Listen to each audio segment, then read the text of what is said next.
Bienvenidos y bienvenidas a su programa Monseñor Romero y la misión del Evangelio. Un programa que lleva dos objetivos: conocer a Monseñor Romero y estudiar la Sagrada Escritura con un juicio crítico desde la teología de la liberación. Cada día tendremos un encuentro con Monseñor Romero y con el Dios de Jesús.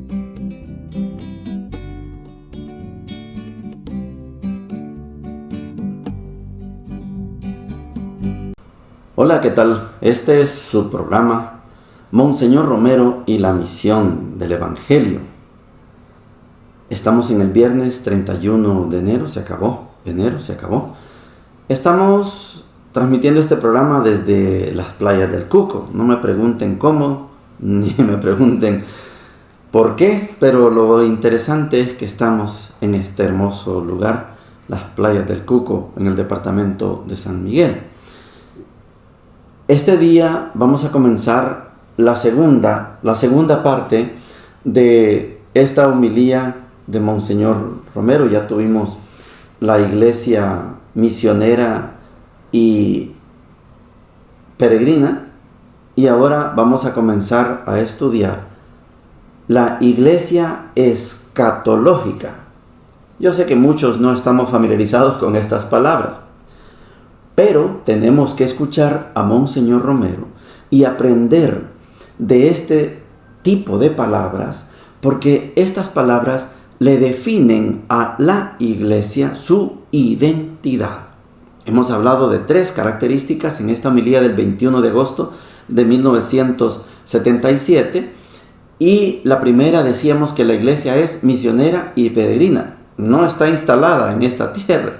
La segunda es que es escatológica, por eso tiene una identidad propia.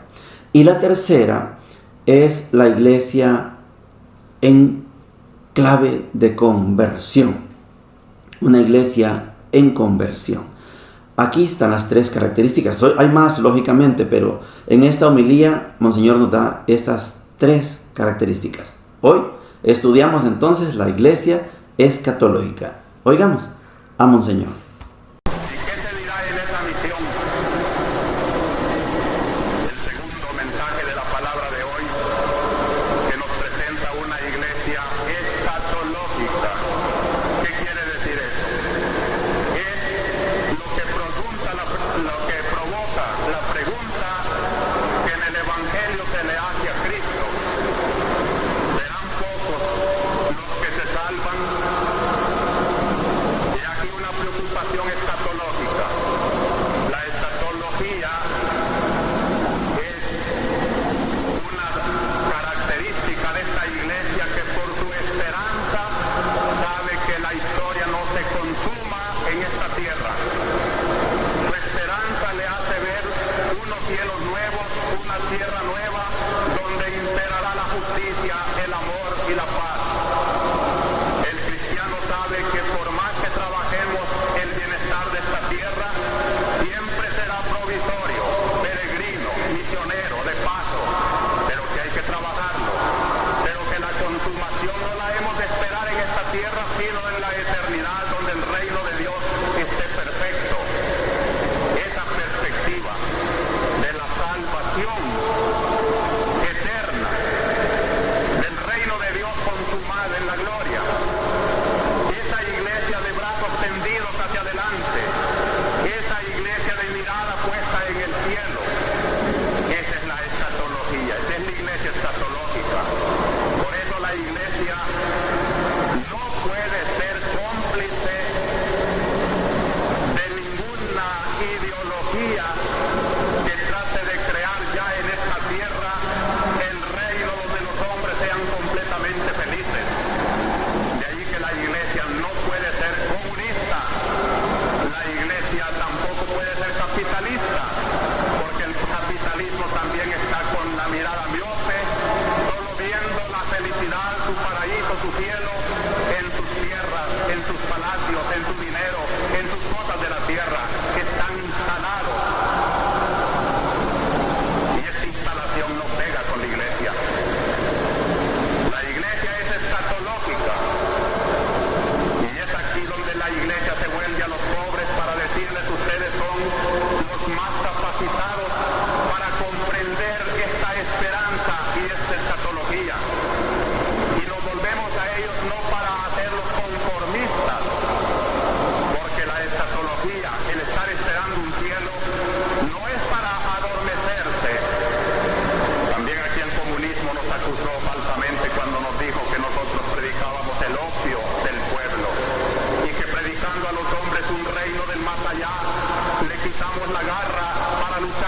tierra. ¿Quién sabe quién pone más garra a los hombres? ¿Si el comunismo o la iglesia? La iglesia, porque al predicar una esperanza del cielo, le está diciendo al hombre que ese cielo hay que ganárselo, y que es en la medida en que trabaje aquí y cumpla bien sus deberes, como será premiado su vida por la eternidad, y que a un hombre que ha cumplido mejor sus deberes de la tierra, le tocará una escatología, un cielo más amplio, más rico. Nadie tan ambicioso como los santos y los cristianos, porque ambicionan no un reino de esta tierra donde los hombres se mueren, sino un reino de la eternidad donde los hombres vivirán para siempre la alegría de haber colaborado en anticipar ya en este mundo el reino de Dios. Tenemos que dar gracias a Dios que Monseñor Romero sea nuestro catequista, que sea nuestro profesor, porque de otra manera está muy difícil comprender por qué la iglesia no se puede identificar con uno o con otro sistema político. A lo largo de toda la vida de Monseñor Romero, le vamos a encontrar precisamente tomando distancia de unos y de otros. La iglesia no se puede identificar con un sistema político, con un sistema económico, no se puede. ¿Por qué? Porque la iglesia es escatológica. ¿Y qué significa eso de escatológico? Es que la iglesia es la embajadora de Cristo, es la voz de Cristo en la tierra, y la iglesia solamente puede hablar de las cosas de Cristo. Y el sistema capitalista se ocupa de las cosas temporales, y el sistema comunista solo se ocupa de las cosas temporales. ¿Quién de los dos sistemas? ¿Quién de los 3, 5, 10, cualquier sistema que haya? ¿Quién? ¿Quién predica? ¿Quién se encarga de ser vocero de Cristo? Ninguno.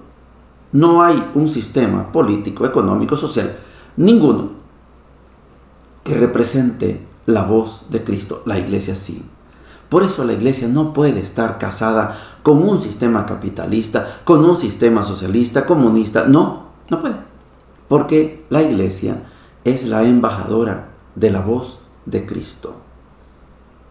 El caso que estamos viviendo en el país, directamente, la iglesia tomó la voz y dijo no a la minería. Y no porque no esté de acuerdo con el sistema capitalista. No es porque no esté de acuerdo en un sistema. Es porque la iglesia está llamada a defender la vida desde el Evangelio de Jesús. ¿Y la mina mata? Sí, por eso la iglesia la denuncia, no a la minería. Pero cuando la iglesia mira una acción buena, claro, la iglesia también felicita, actúa. Allá en Estados Unidos, la obispa, perfectamente hablando en nombre de Cristo, y lo dijo así en nombre de Dios, le dijo al presidente Donald Trump que tuviera piedad y misericordia de los migrantes.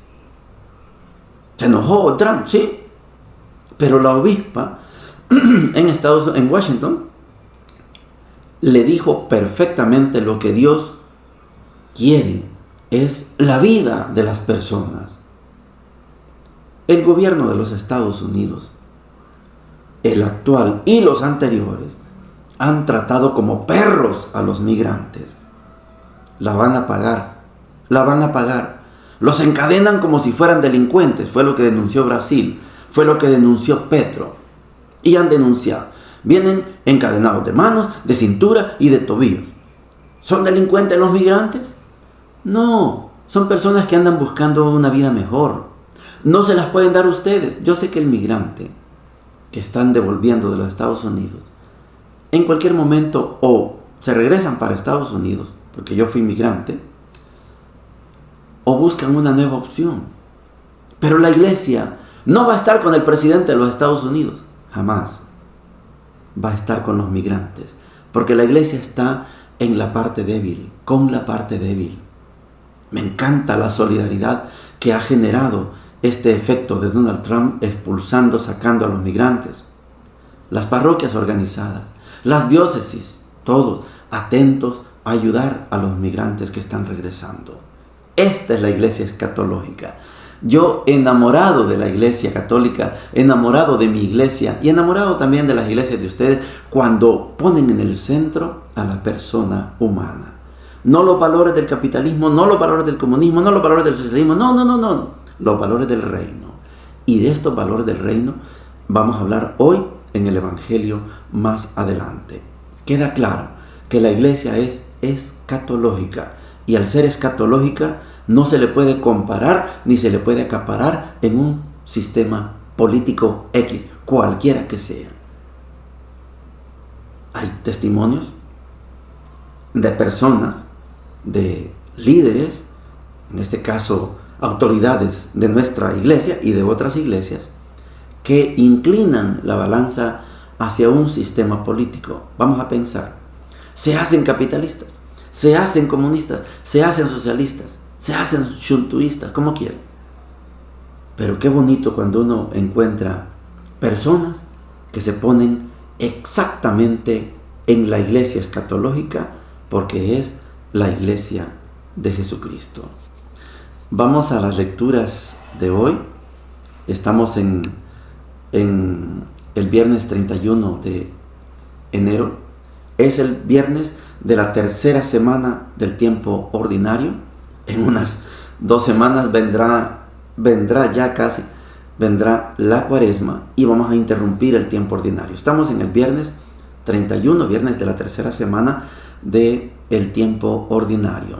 Seguimos estudiando esta carta a los hebreos, este documento, homilía, tratado a los hebreos, y estamos, como les decía, poco a poco dejando el Antiguo Testamento y estamos llegando al Nuevo Testamento. Hebreos 10, 32 al 39 dice lo siguiente: recuerden, los primeros tiempos apenas habían sido iluminados y ya tuvieron que soportar un rudo y doloroso combate, unas veces expuestos públicamente a injurias y atropellos, y otras solidarizándose con los que eran tratados de esta manera. Ustedes compartieron entonces los sufrimientos de los que estaban en la cárcel y aceptaron con alegría que los despojaran de sus bienes, sabiendo que tenían una riqueza mejor y permanente. No pierdan entonces la confianza a la que está reservada una gran recompensa. Ustedes necesitan constancia para cumplir la voluntad de Dios y entrar en posesión de la promesa, porque todavía falta un poco, muy poco tiempo, y el que debe venir vendrá sin tardar.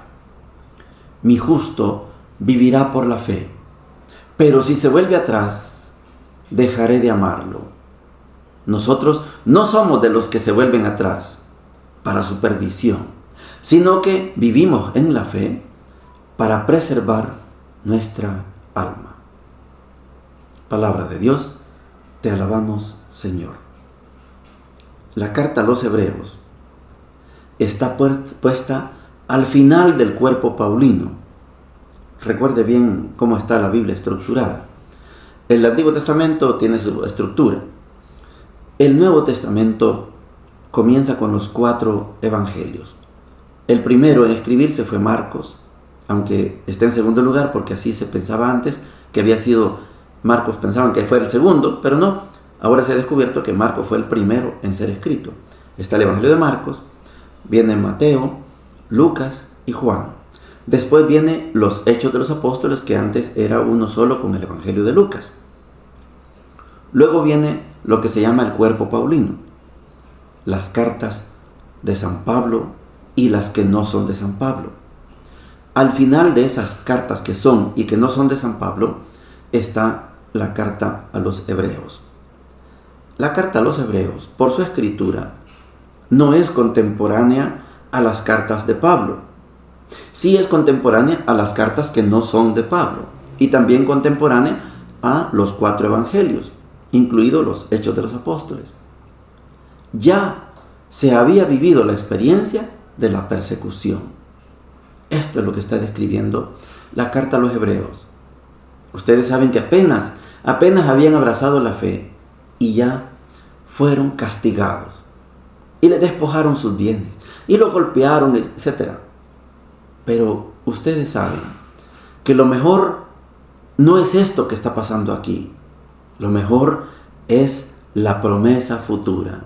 Por eso ustedes pudieron resistir, porque no confiaron en estas cosas de este mundo.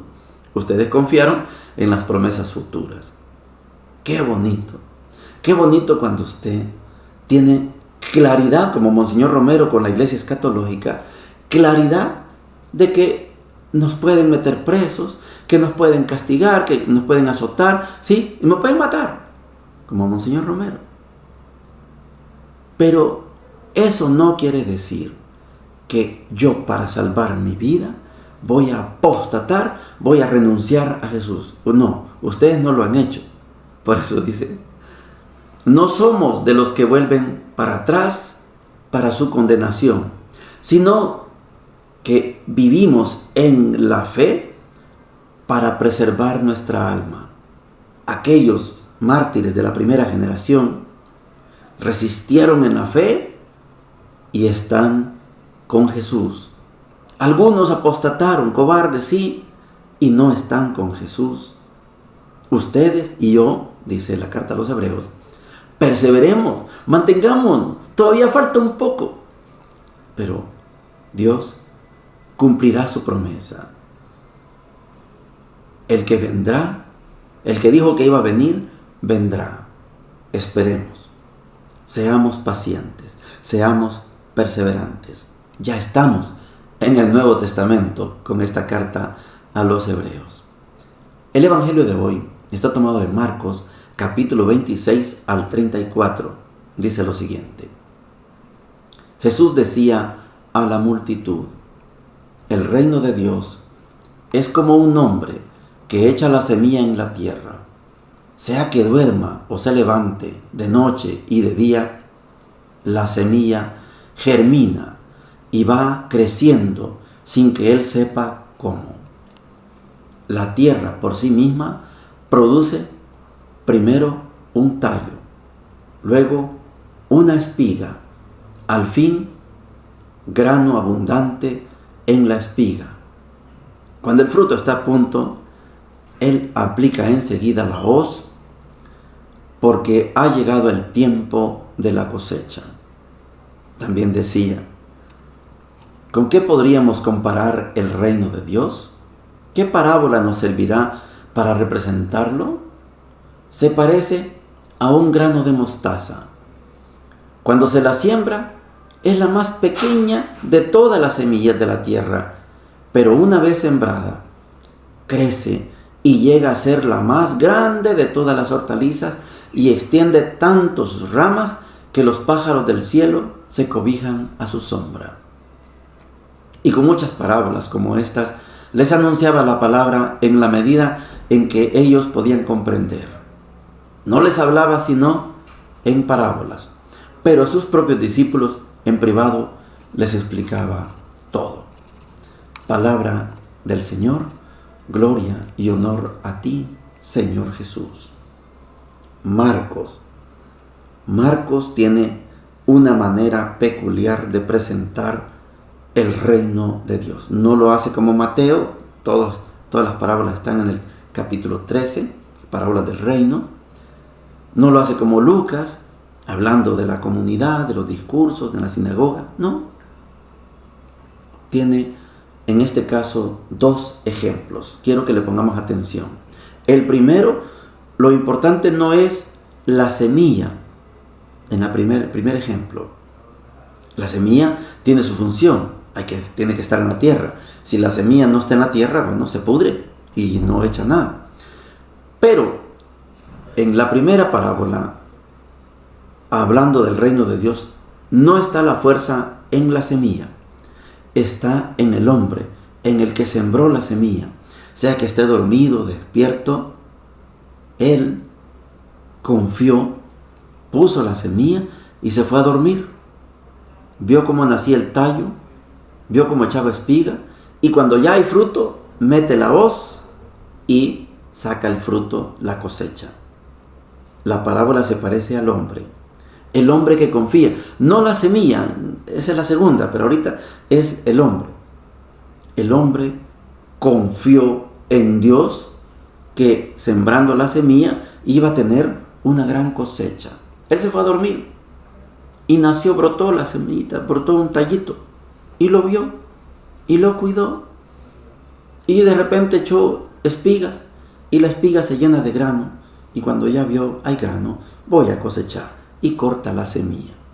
En el primer pasaje, el testimonio del reino de Dios es el hombre que confía, no la semilla.